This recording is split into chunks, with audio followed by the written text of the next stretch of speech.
வணக்கம். இந்த உலகத்தில் பணமும் கடவுளும் மனிதனைத் தவிர வேற எந்த உயிருக்கும் பயன்படாது.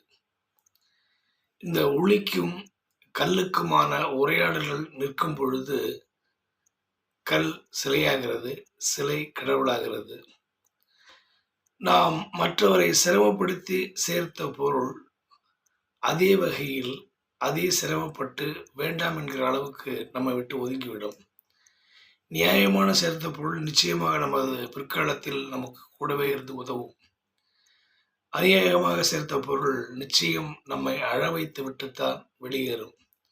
ஆகவே என்பவர்களே, எந்த பொருளை சேர்க்கும் பொழுதும் நியாயம், தர்மம் இவற்றை பார்த்து சேர்த்துக் கொள்ளுங்கள். அநியாயமாக சேர்க்கின்ற பொருள் உதவாது. நன்றி, வணக்கம். வணக்கம். வருவதை எதிர்கொள்ளும் மனோபலமே மிகச்சிறந்த ஆயுதமாகும். நம்முடைய குழப்பத்தையும் பயத்தையும் விட்டொழியுங்கள். அதுதான் நம்மை வாழ வைக்கும். மனிதன் தவறு செய்வது, அதுக்கு மன்னிப்பு உண்டு. தப்பு செய்தால், தெரிந்தே செய்தால் அதற்கு மன்னிப்பு கிடையாது.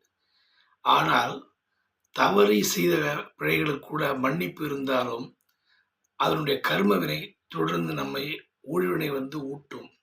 ஆகவே என்பவர்களே, தவறுக்கு இந்த கதி என்றால் தப்புக்கு என்னவென்று யோசித்துக் கொள்ளுங்கள்.